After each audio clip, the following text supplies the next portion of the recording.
Bienvenidos un día más aquí a Tech Talk by Skiller Academy en Negocios Televisión. Hoy vamos a hablar de inteligencia artificial y de data. Para ello tenemos unos invitados que conocen bien el tema. Fran Ares, CEO de Glocaly, bienvenido. Bien hallado. Sonia Casado, de Dentsu, bienvenida. Muchas gracias. Y José María, de Economy and Juris. Muchas gracias. Bienvenido. Vamos a empezar hablando un poco, recientemente ha sido el Foro de Innovación y Data que hace el periódico de la Publicidad, y se ha estado hablando de casos de uso y cómo ha llegado la inteligencia artificial. Sonia, ¿cómo ha ido llegando dentro del mundo de la publicidad y el marketing todo el concepto de inteligencia artificial y todo ese volumen de datos que tenemos? Pues precisamente me alegra que empieces por esa pregunta, porque yo creo que en realidad la inteligencia artificial lleva mucho tiempo con nosotros.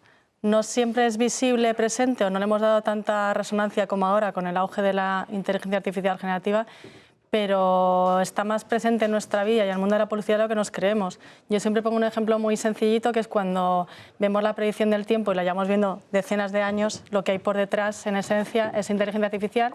Y en la publicidad, siempre que estamos trabajando en todo lo que es identificar las audiencias, comprenderlas mejor, segmentarlas, optimizar los resultados de las campañas, eso ya es inteligencia artificial y forma parte de nuestro ecosistema desde hace un par de decenas de años, diría.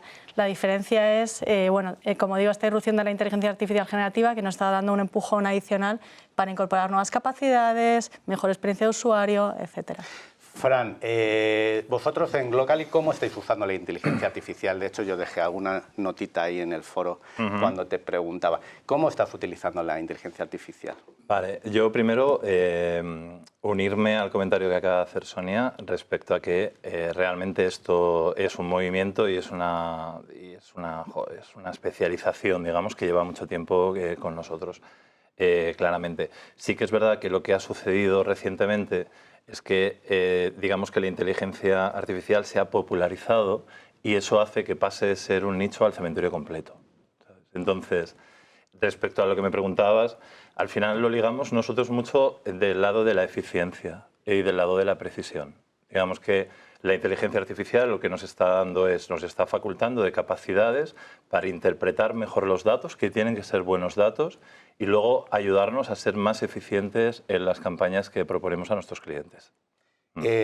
También dentro de los medios de comunicación, Economy and Juris es bastante conocido en el sector de legal y abogados.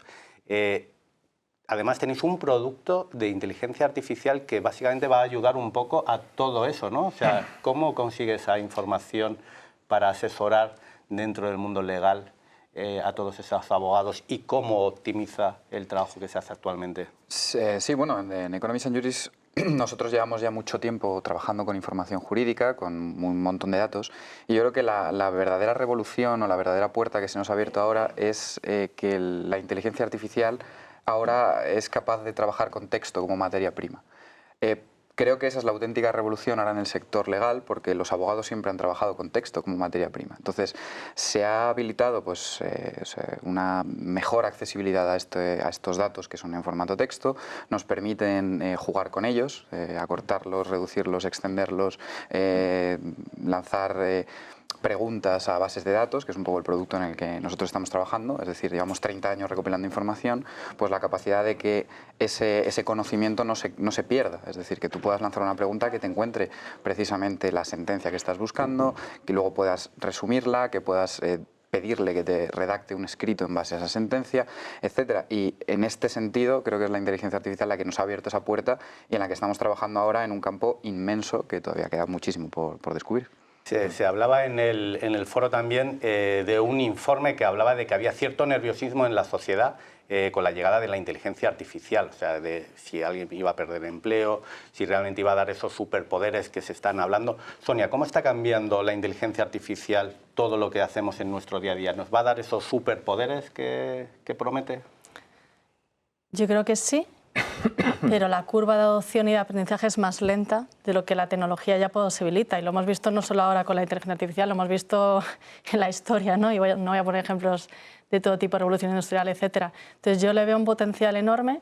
Es verdad que es una tecnología incipiente, que en algunos sentidos todavía no es madura. Tenemos que aprender a hacer muy buen uso de ella, pero yo confío plenamente en que más allá del temor a lo desconocido, que en ocasiones nos encontramos, ¿no? Esa transformación, gestión del cambio en las personas, en la sociedad y en los empleados, en la forma de trabajar el día a día, yo creo que las ventajas superan con creces a los inconvenientes.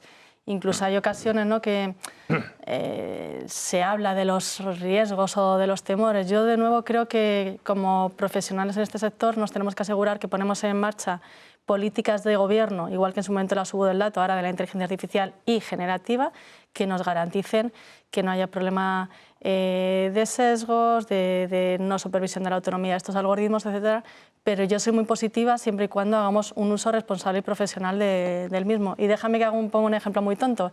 Alguien puede ir andando por la calle con una muleta porque ha tenido una lesión, y esa muleta puede ser inofensiva y te permite ayudarte y desplazarte, o si te vuelves loco y empiezas a atacar con la muleta, es peligrosa. Pues yo creo que de todo lo que nos tenemos que asegurar es que tenemos las medidas de control y mitigación de riesgos para que la inteligencia artificial solo nos dé cosas buenas. Fran, ¿cómo lo ves tú? ¿Vamos a darnos con la muleta o no. va a ser una herramienta que ayuda? A mí me gusta mucho, al final, interpretar las cosas en código de cómo te va a ayudar. O sea, yo creo que en nuestra industria hay determinados procesos que todavía tienen un componente manual, y esos procesos que tienen ese componente manual van a ir dejando espacio a procesos que se van a automatizar gracias a la inteligencia artificial. Estas personas que trabajan en este momento haciendo esos procesos, digamos, más manualizados, estas personas a donde tienen que migrar es mucho más a la parte de servicio a los clientes. Para mí esa es una de las claves. Es decir, voy a utilizar mi tiempo, y ese tiempo que estaba utilizando anteriormente para hacer procesos de valor añadido, pero no excesivo, pues ahora lo que voy a hacer es estar mucho más preocupado de lo que necesitan nuestros clientes. Y eso es la evolución que tenemos que vivir las compañías, las personas, los medios y creo que todos los players que integran este mercado. José María, ¿cómo lo ves tú? ¿Hay esa evolución que comenta Fran o realmente hay todavía nerviosismo con la llegada de inteligencia artificial? Yo cada vez noto menos nerviosismo. Yo creo que al final la inteligencia artificial es una herramienta y hay que saber usarla. Que eso puede generar que a lo mejor se modifiquen los empleos, que cambien la manera de trabajar o que cambien ciertas profesiones, creo que es normal y natural. Pero de ahí a que exista un abandono de sectores enteros o que no se vaya a trabajar creo que es totalmente ficticio ahora mismo. Y sobre todo también hablando un poco y centrando el universo en que los datos en los que nosotros estamos trabajando son controlados. Es decir, la gente piensa que la inteligencia artificial muchas veces es como una especie de cerebro capaz de aprender y de ver y tal, pero está limitada en un universo finito de datos que está controlado por personas, con lo cual ese aprendizaje todavía no está tan desarrollado como para decir, no, es que enseguida va a hacerlo mejor que yo. No, siempre va a haber un control, siempre va a haber una gestión, que también es un poco en ese sentido en cómo van las normativas, las europeas e incluso más globales, y yo todavía creo que queda muchísimo tiempo para hablar de una inteligencia artificial capaz de superaprender, como se suele decir. Fíjate, a mí me gusta también incidir en que esto va a tener diferentes velocidades. Yo creo que hay una parte que tenemos que tener cuidado, porque nosotros pertenecemos a grupos, digamos, profesionales, donde estamos casi obligados a adoptar este tipo de tecnologías muy rápidamente. Pero luego hay un consumidor, luego hay grupos de edades que van a tardar más. Entonces, yo creo que también tenemos que hacer un esfuerzo en simplificar el lenguaje. O sea, esto no puede ser, la inteligencia artificial no puede ser para 4TX. Esto tenemos que llegar a que haga procesos sencillos y que ofrezca soluciones, pero para toda la masa. Yo creo que ChatGPT básicamente ha logrado eso, porque antes la inteligencia artificial estaba ahí, lo usaba la gente que tenía mayor conocimiento tecnológico, pero la revolución de ChatGPT ha sido básicamente esa. Que cualquier usuario en un lenguaje natural es capaz de pedirle algo y eso te lo es capaz de dar. Sonia, se habla mucho de que vamos a necesitar muchos datos y datos de calidad. ¿Realmente se está trabajando en tener esos datos y que sean datos de calidad para la inteligencia artificial? Sin duda, o sea, yo creo que ¿por qué ha sido posible desarrollar estos Large Language Model que nos permiten construir o generar contenido en texto o en cualquier otro formato? Porque ha habido compañías con grandes inversiones que han analizado toda la información que estaba disponible en Internet, que no había legislación, la han usado para aprender y construir con ella esos modelos que son los que ahora nos permite hablar con ChatGPT, Copilot, etc. Entonces, el mensaje es: datos de calidad es imprescindible para cualquier cosa, no solo para la inteligencia artificial, para todo. Y luego, grandes volúmenes de datos lo que te permite es, bueno, pues tener más casuísticas, más eventos, discriminar, entender las distribuciones dentro de los datos. Entonces, sí, pero aquí hay un mensaje también. A la hora de usar estas tecnologías, una cosa es cuando tú estás desarrollando esa inteligencia y otra cosa es cuando tú la estás explotando. Yo creo que tenemos que modular en qué casos necesitamos realmente tanto volumen de datos, porque si no, efectivamente, podemos incurrir en consumo de recursos energéticos y de agua, etcétera, excesivo. Entonces, bueno, por eso digo, estamos en un momento muy incipiente de evolución, de consolidación de la madurez, que va a llegar, que va a ir llegando, y yo creo que es razonable, legítimo decir que estaba arrancado hace 2 años, que es permisible. A mí me gusta muchísimo este tema. O sea, al final, la ingente cantidad de datos en sí misma, para mí no es la aportación principal. Para mí es toda la modelización que se puede hacer de esos datos para que la inteligencia artificial pueda ser realmente efectiva. O sea, todos esos modelos de cálculo, esos algoritmos y tal, que tú realizas de esa ingente cantidad de información, para mí es una de las claves. Y luego una buena inteligencia artificial que sea capaz de poder sacar todo el rendimiento. Porque para toda la publicidad exterior que manejáis, o sea, hay mucha información detrás, ¿no? Y la utilizáis con inteligencia artificial también. Claro. Es que al final, por ejemplo, es que se está haciendo una transición que, entre otras cosas, creo que lo que está provocando es que el medio, por ejemplo, exterior esté evolucionando como está evolucionando. O sea, ya estamos dejando y haciendo la transición entre el gusto personal, la intuición de, oye, es que yo creo que esta cara o este circuito funciona mejor que otros, y realmente ya estás no solamente midiendo el quanti, sino realmente qué te aporta ese circuito. En términos también de sociodemo, en términos de clusterizaciones que van mucho más allá, tendencia por diferentes enseñas, y luego, por ejemplo, algo que es muy mencionado con el tema de la atribución a tienda. O sea, cuánta gente, incluso ya podemos llegar hasta descender, ya descendemos a una cara de exterior, un determinado circuito, cuánta gente te está llevando a según qué tiendas. O sea, eso es algo, es un camino que es muy chulo. Es una evolución total. Tremenda. De comprar un espacio publicitario en la calle a comprar una audiencia que tú quieres llevar a, por ejemplo, y la medición, un restaurante Juan Antonio, o a un concesionario. la medición, al final, medido. hombre, claro, ¿sabes? Eso es lo que realmente... Es verdad que luego conviertes al cliente en un heavy user de la medición, ¿sabes? Entonces ya no valen las cosas porque sí, ya acostumbras al cliente al solomillo y el cliente quiere solomillo continuamente. Claro. José María, en el tema legal, los datos y de calidad y concretos es todavía más relevante que casi que en el marketing. Toda esa información que tenéis, ¿cómo funciona esa plataforma que tenéis de inteligencia artificial? Pues la verdad es que ahora mismo estamos trabajando, y retomando un poco también lo que decía Fran, en una tercera variable de esos datos. Es decir, al principio era cantidad-calidad, es decir, tenemos muchos datos y de buena calidad, y ahora tenemos que tener cantidad-calidad y desde dentro haberlos trabajado. Es decir, que estén bien cortados para que la inteligencia artificial pueda expresarse y encontrar los datos dentro de los datos. Es decir, que si yo le pregunto cuál es la sentencia que dice que hay un despido de tal tipo, pues que sepa encontrar esa sentencia, no 50.000 sentencias de despidos en las que cada una es diferente.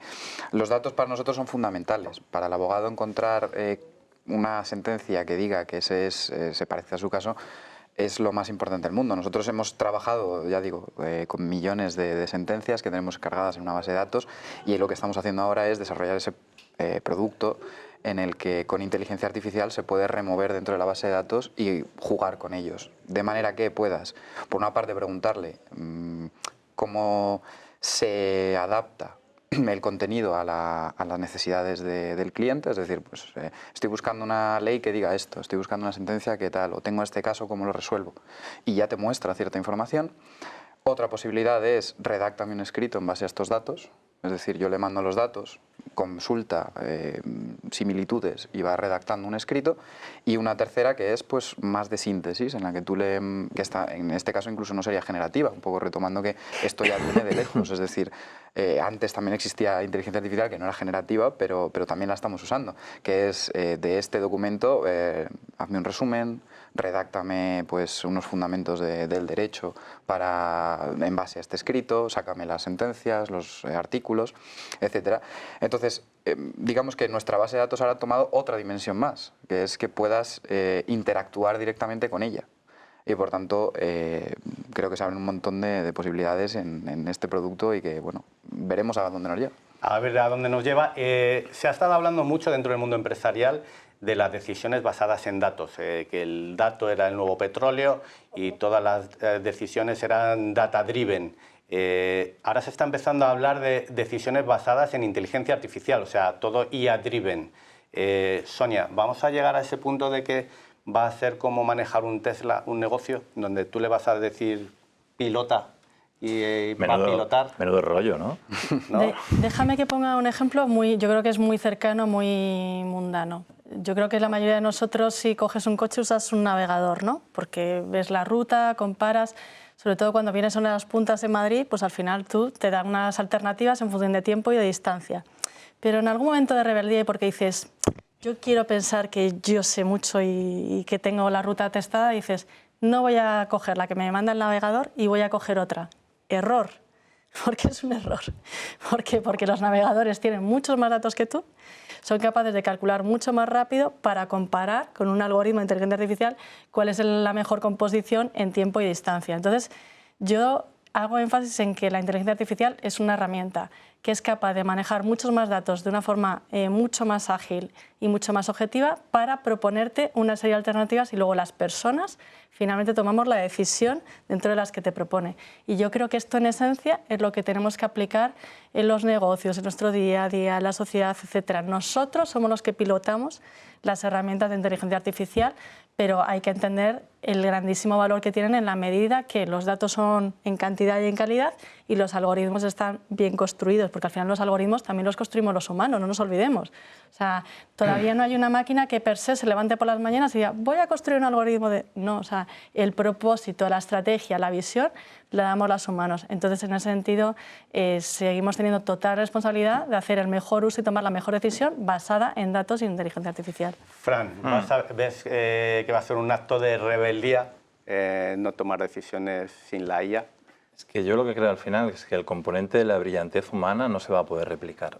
O sea, si nos vamos, siguiendo con la línea de los ejemplos que estábamos hablando, si nos vamos a la creatividad basada en IA, siempre con el mismo punto de partida, te daría el mismo output, la misma pieza creativa. Y ya te digo yo que no funciona, ¿sabes? Tiene que haber ese punto de brillantez. Entonces creo que, incluso incidiendo en que somos los humanos los que desarrollamos los prompts y la inteligencia artificial tiene mucho de eso. Oye, según le pides, el output será de más calidad o de menos calidad. Por lo tanto, mi visión es que nos va a ayudar cada vez más en procesos complejos, clarísimamente, pero el componente humano siempre va a estar ahí. Si no, tenemos un problema. José María, ¿cómo lo ves tú en el tema legal? ¿Llegaremos a ese punto en donde el abogado más o menos tiene ese GPS que le va diciendo gira a la derecha, gira a la izquierda? A ver, a lo mejor aquí yo no lo creo. Es decir, yo siempre va a tener el componente humano un factor muy importante.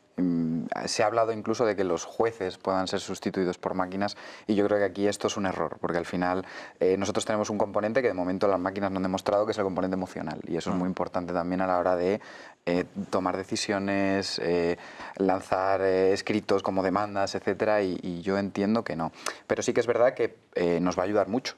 Esta herramienta es una manera de ganar tiempo, de ganar eficiencia, ganar calidad, y en este sentido podemos utilizarla de mil maneras diferentes. Ahora, tanto como que pongamos el piloto automático en la legalidad me parece todavía un poco pretencioso. No, y yo, perdóname si genera alguna duda, yo no digo que los humanos vayamos a dejar de tener funciones. Hay que dejarle. De hecho, yo si voy en un avión que sé que lleva un piloto automático y me dicen el piloto va a tomar los mandos... Es casi peor. Me pongo nervioso, digo, ostras, ha pasado algo. ¿Qué es lo que va a pasar? O sea, no está mal tirado, Sonia. O sea, yo el punto, y no quiero entretenerme, pero el punto es que vamos a necesitar estar menos en la ejecución, en la operación y muchísimo más en la supervisión, control, gobierno. Y es fantástico. Seguimos siendo los que manejamos. E incluso un poco también cogiendo en la creatividad. Es decir, al final ese punto yo creo que ese va a ser siempre nuestro. Otra cosa es que luego para ejecutarlo lo hagamos de una manera o de otra. Me parece que habéis sacado un punto muy interesante que es el tema de propiedad intelectual y creatividad. Hace poco ChatGPT iba con la versión 2, 3, 4, ahora sacan la 4O, me ha roto un poco el esquema, pero salía una actriz que salía su voz. En cuanto a propiedad intelectual, ahora hay mucho debate de, ostras, ¿qué pasa con todas esas piezas creativas que se construyen con inteligencia artificial basada en otra persona? José María, ¿cómo lo ves tú?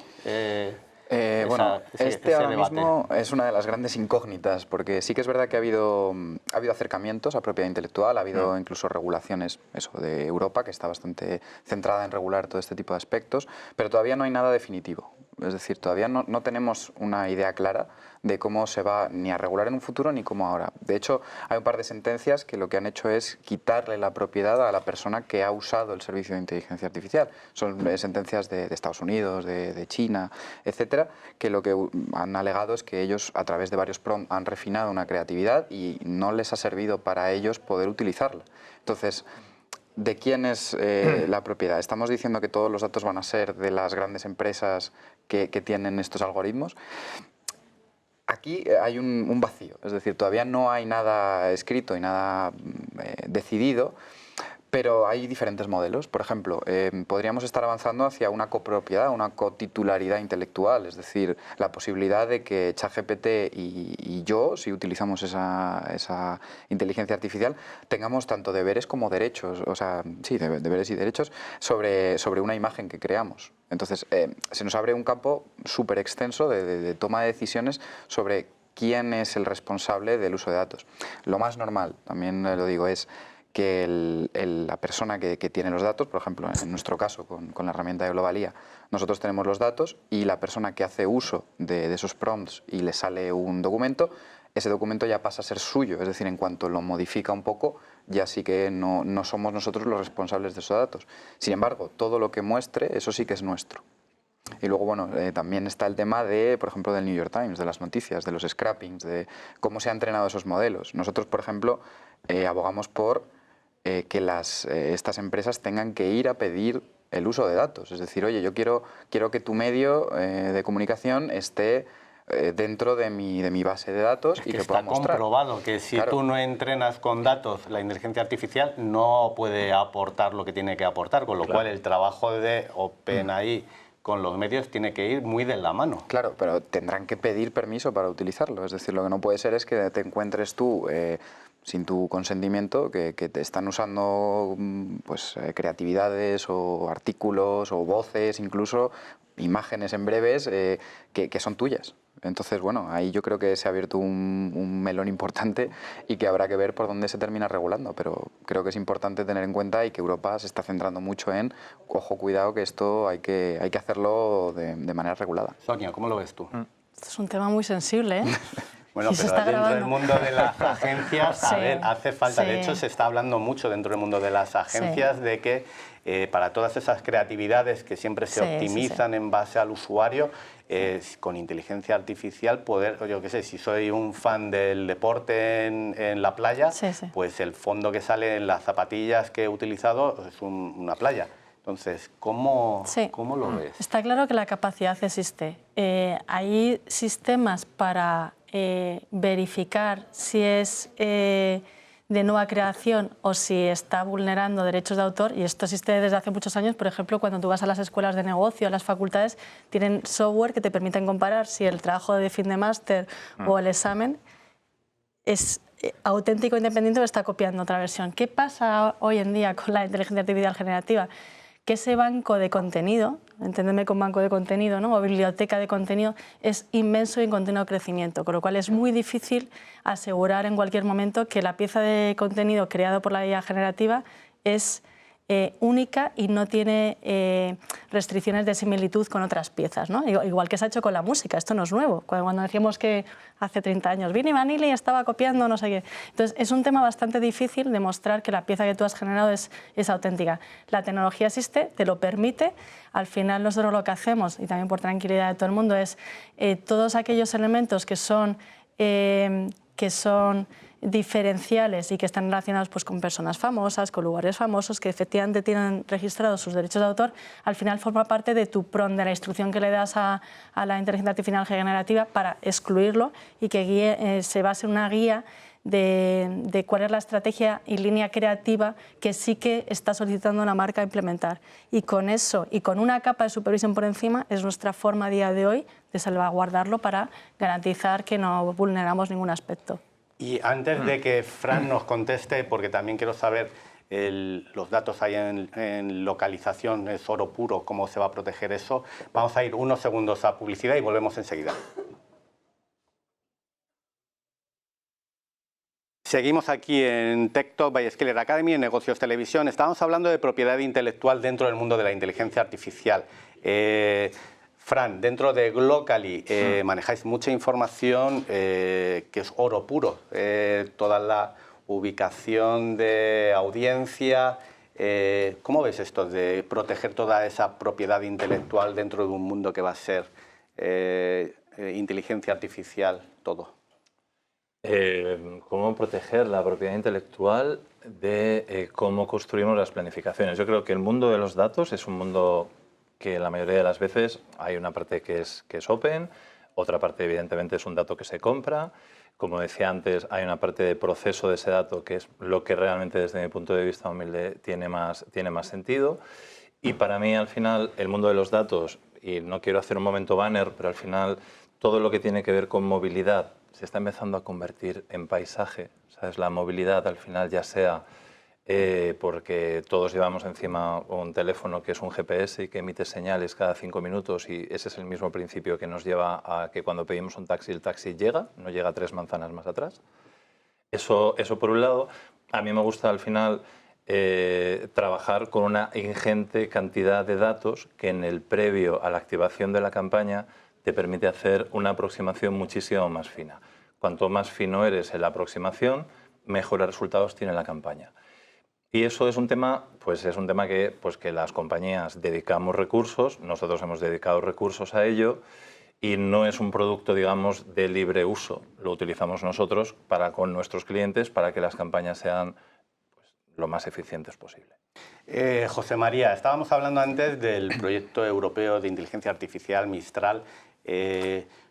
¿Cómo está posicionándose Europa en todo este ecosistema de inteligencia artificial? Parece que somos los primeros siempre en regular. No somos los primeros en abrir empresas, pero siempre somos los primeros en regular. Sí, bueno, la dinámica de Europa es siempre la misma. Nosotros primero vamos a ver, a regular y luego ya empezamos a hacer. En este sentido, creo que es acertado. Es decir, hay que regular, hay que empezar a saber por dónde va toda la regulación, toda la legislación, quién tiene la propiedad intelectual, cómo se puede registrar. Esto es muy importante, pero sí que es verdad que se necesita más agilidad. Es decir, ahora mismo ChatGPT, etcétera, han infringido un montón de normas que, bueno, pues lo que sea, eso ya da igual. Pero sí que es verdad que estamos empezando a regular los errores de hace años. Entonces, no nos estamos intentando poner por delante y decir, oye, que esto puede pasar, esta filtración de datos puede existir si se sigue utilizando esto de esta manera. Y yo creo que esto es muy importante, es decir, en vez de ver pues, cómo podemos sancionar, podríamos incluso intentar incentivar, es decir, el uso de inteligencias artificiales sostenibles, que se puede también trabajar ahora, o incluso problemas que se están generando de usos indebidos de inteligencia artificial, podemos premiar a ciertas empresas por seguir esos patrones, por ejemplo. Nadie ha planteado este tipo de cuestiones y yo creo que es algo que debería estar en el debate del día a día. Sin embargo, pues es complicado. Es decir, la inteligencia va muy rápido, las instituciones muchas veces tardan un poquito más. Y no va a ser que va a hacer 2 velocidades en el mundo de la inteligencia artificial, porque recuerdo cuando Google lanzó Google Gemini, que estuvo primero disponible, y de hecho hay muchas cosas que están disponibles en Estados Unidos y no están disponibles en Europa. O sea que cuando entras te dice para tu región no está disponible. Hombre, eso ya depende de quién haga qué y cómo. También es verdad que yo creo que Europa lo que tiene que hacer es centrarse precisamente en eso, oye, nosotros sí que seguimos esta protección de datos, esto es seguro, esto es tal, y que la gente también entienda que esto es importante. Es decir, que se están siguiendo unos protocolos racionales y correctos de protección de datos y que la gente pues empiece desde ahí, no empiece desde sistemas que pueden generar pues brechas de seguridad y que bueno, se vulnere tu intimidad, de que haya vulneraciones de datos pues de 1000 tipos diferentes que se podrían hablar, sino que todo el mundo empiece desde la regulación de Europa o, me digo más, debería ser mundial, es decir, que todo el mundo tuviese ese marco y a partir de ahí empezar. Pero de momento la realidad es que estamos ahí, estamos regulando un poquito, un pasito por detrás, mientras que la innovación va por delante y no la estamos llevando desde Europa. Y el consumidor, de hecho, al final yo creo que no lo considera un problema a día de hoy. O sea, no sé cuánta gente conocéis que te abres el navegador y te da las dos opciones de pagar o seguir navegando gratis. O sea, la gente elige seguir navegando gratis cediendo sus datos. O sea, la cantidad de gente que cede sus datos de forma gratuita y sin ningún tipo de barrera y tal, sin ir más allá. Pero yo sí que creo que es un tema que las administraciones se tienen que ocupar. Esto sí. O sea, no puedes dejar que esto campe solo. Y en Europa es verdad que somos especialmente incisivos con el tema de la regulación. Es de esperar al final que seamos igualmente contundentes en el tema del desarrollo. O sea, no podemos tampoco perder la batalla de que los mejores desarrollos se hagan fuera. Yo a veces percibo que a la hora de regular, yo no sé si están bien asesorados o cómo están haciendo realmente la regulación, si usan ChatGPT para regular, ChatGPT. Bueno, eso tendría su gracia. Me habías puesto el ejemplo claro del banner este de cookies, que dices, vale, antes teníamos rechazar y aceptar o configurar, ahora es aceptar o pagar. Entonces dices tú, ostras, como consumidor no sé si me han ayudado, porque ahora mismo tengo la opción de acepto y accedo a la información. Pero sí que creo que a lo mejor tenemos ese problema en Europa de podernos quedar fuera. Sonia, ¿cómo lo ves tú? Yo matizaría un poco. O sea, está claro que cuando los modelos de negocio se basan en dos, se han polarizado. O eres un suscriptor o el modelo de negocio en el entorno de media se basa en la publicidad. Vale, eso es una cosa. Y otra cosa es hasta qué punto cuando tú usas un servicio y tiene una contraprestación y no estás pagando por ello, yo creo que como consumidores tenemos que saber que eso implica que están usando nuestros datos. Que igual hay que divulgar, comunicar para ser todos más conscientes, pero creo que son dos cosas distintas. Europa, como siempre, va muy por delante de la legislación. Yo aquí mi único pero es que no puede suponernos una pérdida de ventaja competitiva respecto al resto de geografías. Estamos poniendo mucho de ejemplo ChatGPT, pero hay una versión de ese tipo en todas las regiones, países de relevancia. Por supuesto que China tiene el suyo, faltaría más y hay otros más. Europa, a pesar del proyecto de Mistral, que es una startup francesa, no tiene un proyecto relevante. Entonces, la legislación siempre va por detrás del hecho de la innovación. Eso no va a cambiar, da igual que sea inteligencia artificial que sea cruzar un paso de cebra. Pero yo creo que tenemos que ser prudentes con garantizar la privacidad, el uso de la inteligencia artificial, con que, insisto, no suponga un freno para fomentar la innovación, el desarrollo de tecnología propietaria en Europa, que es muy importante, porque si no nos vamos a quedar como, bueno, de esta mesa, ¿no?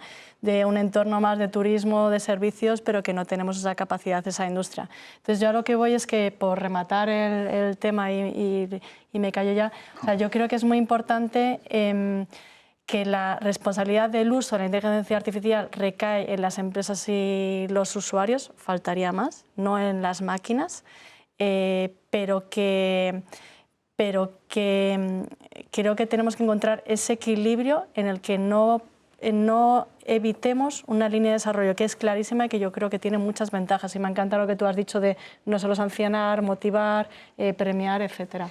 Sí, yo lo que veo ahora, el problema también es que una vez ya se ha metido la pata, es decir, vamos por detrás, ya existen problemas. Lo que no puedes hacer tampoco es cortar de raíz, porque al final si no puedes generar un perjuicio también inmenso. Es decir, ¿qué vamos a hacer ahora con todos los datos que ya has cedido 20.000 veces, aunque sea por error porque has clicado en donde no es? ¿Esos datos le vamos a obligar a todo el mundo a borrarlos? ¿Vamos a hacer un borrado masivo de toda la información de Internet? Como creo que el problema ahora ya está bastante extendido, el problema, o sea, poner esos parches para intentar reconducirlo es muy complicado. Pero trabajemos sobre las cosas que representan realmente un problema, ¿no? Me parece un riesgo. Entonces, yo creo que hay determinadas conductas que tienen los usuarios que no representan a día de hoy un problema porque ellos mismos no lo conciben como tal, me parece, ¿sabes? Al final, creo que lo que sí que es muy interesante es que si en el proyecto europeo... Yo también tengo una mentalidad como muy global. Al final, yo creo que los regionalismos o los europeísmos tampoco nos llevan a ningún lado. Lo que sí que es cierto es que estaría muy bien que el proyecto europeo fuera superior, o sea, pero que no lo utilizáramos por ser europeo, lo utilizáramos por ser mejor directamente. Para mí... se habla también mucho del tema que es gratuito. O sea, yo creo que una de las revoluciones que hizo OpenAI con su ChatGPT era el lenguaje natural y que luego era de acceso gratuito. Que eso en algún momento se tiene que acabar. Porque la gente piensa que, además, con la Agenda 2030, todo el tema de sostenibilidad y demás, o sea, el uso de inteligencia artificial requiere consumo de recursos. Y luego cuando hablamos de acumular datos y datos y datos, parece como que es infinito. ¿Hay una percepción, Sonia, de que usar inteligencia artificial y datos consume recursos o como que es gratuito e infinito? No lo sé, en mi caso yo tengo claro que no, pero es verdad que no sé cuál es el sentimiento en general de la población, habría que hacer una encuesta, pero es verdad que yo creo que es bueno que todos seamos conscientes que en el momento que tú estás usando un servicio que a ti te da un valor y que tú no estás pagando por él, no tengamos nadie duda de que hay algo que esa empresa está ganando y que normalmente está muy relacionado con los datos. Todas estas soluciones de chat conversacionales, por no seguir haciendo propaganda al mismo, todos tienen versiones de pago y las versiones de pago están muy ligadas a que acceden a los últimos datos de Internet, a que tienes garantizado tú que se aíslan los datos de tus PRON y lo que recibes y el volumen de toques o de piezas de contenido de caracteres que son capaces de analizar. Entonces yo creo que poco a poco, y esto viene un poco de la digitalización, ¿no? Que todos vimos un momento que parecía todo era gratis, yo creo que poco a poco cada vez hay más suscripciones y que estamos pasando por ese modelo. Y en ese sentido, cosas como Netflix ayudan mucho, que los periódicos ya tengan esos muros de pago. Entonces yo creo que vamos a entender todos que tú estás pagando para que se tenga un mejor servicio, para controlar mejor el uso de recursos, etc. Y eso forma parte del conocimiento que como sociedad tenemos que construir. Fran, tú como empresario, ¿notas que se pone en valor por parte de los anunciantes el uso de esos datos, de esa inteligencia artificial, el coste que tiene tecnológico? Porque realmente, a ver, siempre se ha podido hacer publicidad exterior poniendo algo estático. Toda esta revolución, o sea, hay una inversión detrás y una eficacia que tendrán que... Lo de que se pone en valor entendido como que te lo pagan, eso lo vamos a dejar en otro lado, porque eso... A ver, evidentemente las marcas lo que necesitan es acertar, ¿sabes? Y necesitan que sus inversiones les generen resultados. Si tú tienes un proceso de trabajo donde realmente estás aplicando inteligencia generativa y realmente eso hace que tu punto de partida sea mejor y que las campañas funcionen mejor, por supuesto, por supuesto. De hecho, es clave y es un punto diferencial de cualquiera buena agencia o cualquier buen player que se precie el ofrecer el mejor producto posible a sus clientes. José María, vosotros tenéis este proyecto de Global IA, que si quieres nos cuentas un poquito cómo funciona. ¿Los usuarios están abiertos a pagar por utilizar esa inteligencia artificial? Yo creo que al final, volviendo también un poco al tema de los datos y enlazándolo con el producto que tenemos nosotros de Global IA, de utilizar inteligencia artificial para un fin específico, al final se está desarrollando la idea, yo creo, generalizada de que lo que es gratis tampoco es tan bueno. Entonces, si al final yo creo que se está dirigiendo al modelo de los datos personales como moneda de cambio, si tú utilizas tus datos personales puedes acceder gratuitamente a X sin tener esa idea a lo mejor de que en verdad eso tiene un valor, pero si lo pagas ya no tenemos tus datos, es más seguro, etc. Entonces, esos modelos de pago se van, yo creo, a desarrollar en este tipo de inteligencias artificiales. Dicho esto, el uso de inteligencia artificial cuesta, a nosotros nos cuesta poner en el ordenador de alguien una respuesta a una consulta que nos ha hecho. Entonces, es normal que al final estos servicios se tengan que pagar. Global IA es una herramienta, además, específica, con un universo controlado con muchísimo trabajo detrás de segmentar mucho la información para que cuando tú pidas algo te muestre esa respuesta y eso al final hay que pagarlo. Es decir, yo creo que es lo natural. Sí, pero no es igual un B2B que un B2C. O sea, en el B2C claramente es complejo, en el B2B, hombre, yo creo que tenemos que tender a que nos paguen. Sí, a mí me gusta mucho al final utilizar el tema de los datos en nuestro mundo de la precisión y la publicidad y qué esperan los clientes. Yo creo que la tendencia tiene que ser que si un consumidor visita de forma frecuente un gimnasio, si su comportamiento físico es visito un gimnasio y luego compro en tiendas de alimentación light, pues realmente que la publicidad que yo pueda recibir tenga relación con eso, con mi comportamiento. Antes era exclusivamente digital y nosotros estamos empujando el comportamiento físico. Tenemos un último minuto que yo quería abordar una de las preguntas que ha surgido constantemente en el foro del periódico de la publicidad, que es si la IA va a sustituirnos en los puestos laborales. Y eso es una pregunta ahí que sin tapujos. O sea, Sonia, ¿tú crees que realmente va a haber una reducción y que como sociedad nos tenemos que plantear algo diferente? No, tenemos mejor herramienta para dar mejor servicio a los consumidores y a las empresas con las que trabajamos y nos va a ayudar. No nos va a sustituir, vamos a transformarnos y a evolucionar a mejor. Fran, ¿cómo lo ves tú? Yo creo que de toda la entrevista yo empecé justo por eso. O sea, yo creo que nosotros al final vamos a ser mejores profesionales, vamos a ir abandonando procesos que no aportan excesivo valor y vamos a estar mucho más pendientes de las necesidades que tienen los clientes gracias a la IA.